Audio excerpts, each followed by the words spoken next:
Assalamualaikum warahmatullahi wabarakatuh. Rekan-rekan semuanya, di sore ini saya akan coba mengangkat tentang kita belajar ya politik pemberitaan dalam jurnalistik gitu. Saya beri judul ini dengan politik pemberitaan Tribun News dan Kompas. Itu sebagai contoh saja ya, sebagai contoh. Saya telah megang buku yang seperti kemarin dipegang ini, Teknik Mencari dan Menulis Berita, terbitan dari Universitas Terbuka. Saya buka halaman 3.12 ya. Jadi nama bukunya Teknik Mencari dan Menulis Berita, terbitan Universitas Terbuka. Kalau teman-teman mau, rekan-rekan mau membelinya ya silakan ya. Bisa menghubungi UT, Universitas Terbuka. Di halaman 3.12 ada poin 4 di sini, politik pemberitaan. Apa itu politik pemberitaan? Saya ini membacakan ya. Jadi tidak asal bunyi. Membacakan untuk sama-sama kita belajar gitu. Jadi bukan berarti saya tahu, tapi sama-sama supaya kita belajar ya. Politik pemberitaan, dasar pemberitaan dan nilai berita gitu ya, adalah aturan teknis jurnalisme yang berlaku universal atau berlaku umum gitu. Tatanan hukum dan kode etik jurnalistik berlaku secara nasional ya. Artinya adalah kalau kode etik jurnalistik itu berlaku secara nasional ya untuk semua media. Kemudian lanjutannya itu politik pemberitaan lebih sempit lagi.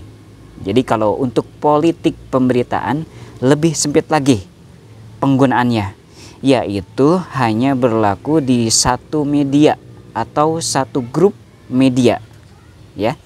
Jadi politik pemberitaan adalah, nah sekarang ke pengertiannya ya. Politik pemberitaan adalah produk manajemen. Sebelum ke video, perlu kami sampaikan bahwa Salira TV adalah merek dagang milik PT Salira Info Utama. Salira TV diterbitkan oleh PT Salira Info Utama sejak 14 November 2021 di Tasikmalaya, Jawa Barat, Indonesia. Merek Salira TV sudah terdaftar di Direktorat Jenderal Kekayaan Intelektual, Kementerian Hukum dan Hak Asasi Manusia Republik Indonesia. Mohon dukungan rekan-rekan untuk pengembangan channel-channel Salira TV ini dengan cara tekan subscribe dan aktifkan lonceng pemberitahuannya. Serta jika video-video Salira TV dirasa bermanfaat, bagikanlah ke semua akun media sosial milik rekan-rekan semua, Facebook, TikTok, Instagram, WhatsApp, Twitter, dan sebagainya. Terima kasih. Jadi politik pemberitaan itu adalah produk manajemen atau perusahaan media ya, yang punya media gitu kan. Politik pemberitaan satu media berbeda dengan politik pemberitaan media lain, kecuali dalam satu grup ya, kecuali dalam satu grup. Ditulis di sini begitu ya, ditulis begini. Dan merupakan terjemahan atas visi dan misi perusahaan. Jadi seperti itulah ya, politik pemerintahan itu seperti itu. Bagaimana maunya yang punya media ya. Kalau di bahasa kita kan begitu ya. Gitu. Itu politik pemberitaan. Contohnya begini, di sini ada lanjutannya. Seru nih ya. Bertolak belakang dengan keberlakuannya yang sempit, kekuasaan politik kekuasaan politik pemberitaan lebih besar. Suatu berita yang menurut dasar pemberitaan, nilai berita serta tatanan hukum dan kode etik sudah dianggap lolos, dapat saja tidak lolos menurut politik pemberitaan.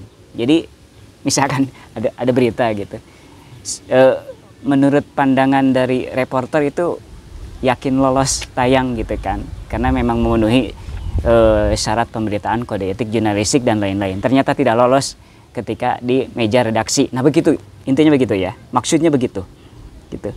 Katanya di sini sudah dianggap lolos, dapat saja tidak lolos menurut politik pemberitaan gitu ya. Ada misalkan, ini langsung ke contoh ya. Ada koruptor besar anggota Dewan Perwakilan Rakyat dari partai politik X tertangkap tangan sedang menerima uang tunai 5 juta US dollar. Katanya begitu ya. Koran Parpol X yang sering mengaku netral memutuskan. Jadi koran Parpol X yang sering mengaku netral memutuskan tidak memuat besar-besaran peristiwa tersebut. Kenapa? Gitu. Isi politik pemberitaan bisa bersifat umum ataupun khusus. Isi yang bersifat umum lama berlakunya. Kemudian sedangkan yang bersifat khusus berlaku situasional tergantung pada munculnya peristiwa itu. Nah, ini satu baris lagi nih. Tidak jarang politik pemberitaan disebut frame ya. Frame media. Begitu ya kalau kita menyebutnya, yang sering kita dengar itu frame media itu. Atau bingkai media itu kan. Suatu peristiwa harus dibingkai oleh manajemen media agar tidak lepas bebas seenaknya. Begitu loh. Ini saya nggak bicara menurut saya, ini saya membacakan saja ya. Itu udah habis begitu. Jadi teman-teman setelah belajar sama-sama ya, saya juga belajar memahami politik pemberitaan. Coba kita buka-buka channel YouTube Tribun News ya. Lihat berita-berita perang Palestina Israel di Tribun News. Kemudian kita juga coba buka YouTube, channel YouTube Kompas ya. Kemudian lihat berita-berita tentang perang Palestina Israel. Coba rekan-rekan bandingkan. Silakan bandingkan. Apa perbedaannya? Ya. Bagaimana cara memberitakan antara Tribun News dengan Kompas? Nah, itulah contoh ya, contoh konkret ya. Itu adalah politik pemberitaan gitu. Jadi diatur dikelola oleh manajemen media. Kalau menurut buku ini ya, ini kita ngomongkan berdasarkan buku ini ya, kita bicara berdasarkan mempelajari buku ini. Jadi tidak asal bunyi ya. Halamannya tadi saya sebutkan, bukunya disebutkan. Silakan kalau teman-teman mau cek juga ya, sama. Saya hanya membicarakannya saja ya, supaya sama-sama belajar, terutama untuk anak-anak ilmu komunikasi ya. Jadi jangan lupa subscribe channel ini ya. Nah begitu ya, subscribe ya teman-teman ya. Jadi untuk pengembangan channel Salira TV Official ini, dan juga saya akan banyak sekali nanti yang akan di-share di channel ini tentang ilmu komunikasi, terutama menjurus ke dunia jurnalistik gitu. Kita sama-sama belajar. Saya tidak lepas dari buku nanti itu ya, membacakan gitu. Jadi tidak asal bunyi gitu. Karena ya berat tanggung jawabnya ya kalau asal bunyi gitu. Kita ya berdasarkan para ahli di buku ini gitu ya. Demikian. Subscribe ya teman-teman ya. Assalamualaikum.